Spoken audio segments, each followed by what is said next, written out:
Chers amis, depuis toujours, l'homme s'est posé ces questions d'ordre métaphysique. D'où venons-nous? Où allons-nous? Et finalement, qui sommes-nous? Ces questions sont liées premièrement à ce que nous sommes, c'est notre identité, et deuxièmement à l'espace dans lequel nous vivons. Au bout du compte, à savoir également s'il existe un créateur ou si nous sommes le fruit du hasard. La réponse à ces questions peut nous donner la paix ou au contraire nous laisser dans une angoisse diffuse. En tant que croyant en la parole divine, il est crucial de prendre en compte ce que Dieu dit concernant notre identité. Lisons pour cela deux passages. Genèse 1, 26. Dieu dit : faisons l'homme à notre image, selon notre ressemblance, et qu'il domine sur les poissons de la mer, sur les oiseaux du ciel, sur le bétail, sur toute la terre et sur tous les reptiles qui rampent sur la terre. Dieu créa l'homme à son image, il le créa à l'image de Dieu, il créa l'homme et la femme. Ce fait est capital pour tout celui ou celle qui met sa foi dans le Dieu biblique. Nous sommes faits à l'image de Dieu, notre identité est liée à celle du Dieu créateur de l'univers, et cela répond à deux questions. D'où venons-nous et où allons-nous? Car s'il y a une origine divine, il y a une destinée divine. Mais ces questions trouvent leur réponse uniquement si nous prenons la décision de confier notre vie à Dieu, en l'occurrence à celui qui nous a été envoyé, Jésus-Christ. La décision de croire en lui et de marcher avec lui nous confère une paix sans égale, et nous l'avons expérimentée.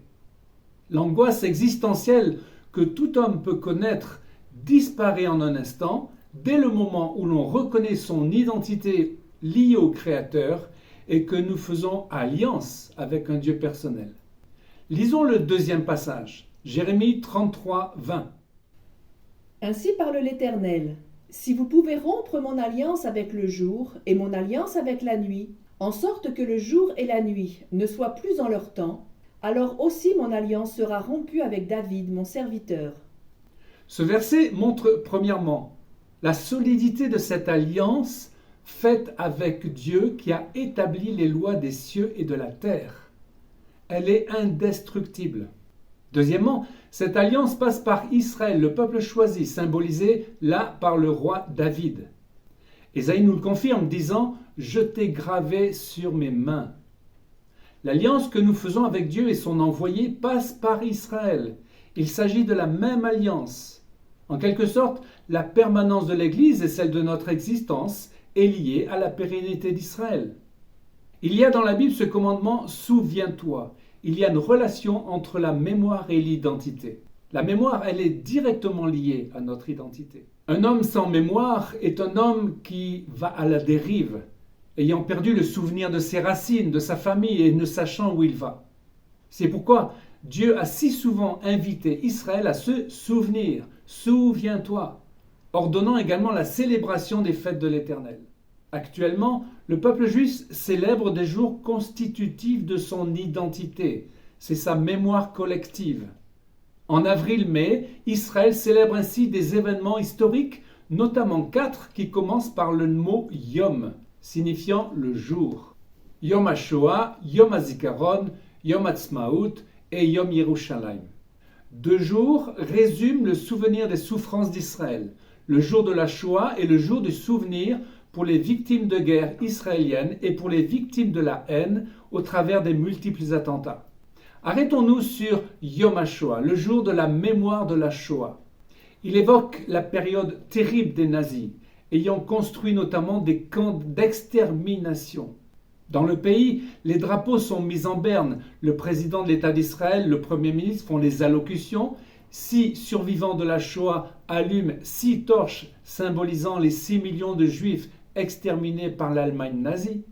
Et le grand rabbin d'Israël récite des prières dont le Kaddish, la prière pour les morts. La Shoah est le symbole même de la volonté de destruction de l'identité juive.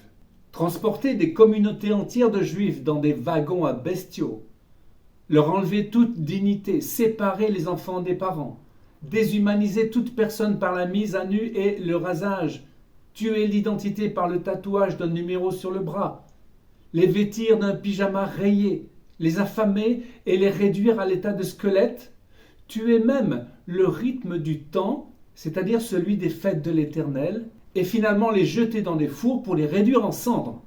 Cette destruction systématique d'un peuple qui fait de la Shoah un génocide si particulier et unique avait comme but ultime de tuer l'identité juive et, au-delà, de tuer l'idée d'un Dieu personnel.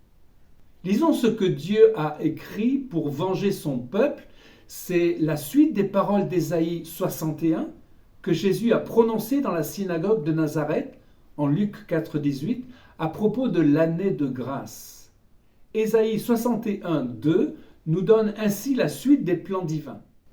Publiez un jour de vengeance de notre Dieu, pour consoler tous les affligés, pour accorder aux affligés de Sion, pour leur donner un diadème au lieu de la cendre, une huile de joie au lieu du deuil, un vêtement de louange au lieu d'un esprit abattu, afin qu'on les appelle des térébintes de la justice, une plantation de l'Éternel pour servir à sa gloire. On ne peut pas lire ces versets sans avoir à l'esprit ce qu'a vécu douloureusement le peuple juif, spécialement durant la Shoah.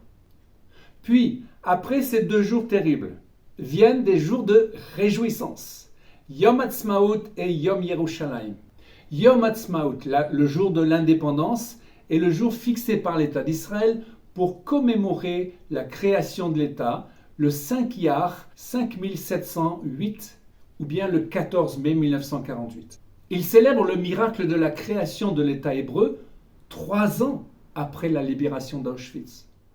La journée de Jérusalem, Yom Yerushalayim, évoque à la fois la libération de Jérusalem et celle de son unification suite à l'incroyable guerre des 6 jours et à la prise de Jérusalem le 28 Iyar 5727, c'est-à-dire le 7 juin 1967. Ces 2 fêtes mettent en valeur le côté miraculé des événements liés à Israël. 3 ans après la disparition d'une grande partie des Juifs dans le monde, a eu lieu la création de l'État hébreu. 50 ans après la déclaration de Théodore Herzl au Congrès sioniste de 1897.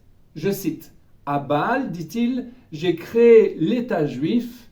Si je disais cela aujourd'hui publiquement, tout le monde se moquerait de moi. Dans 5 ans peut-être, dans 50 ans sûrement, tout le monde sera d'accord. » Puis, 50 ans après la libération de Jérusalem des Ottomans par le général Allenby, le jour de Hanouka 1917, Jérusalem était libérée des Jordaniens par les para-israéliens et réunifiée le 7 juin 1967.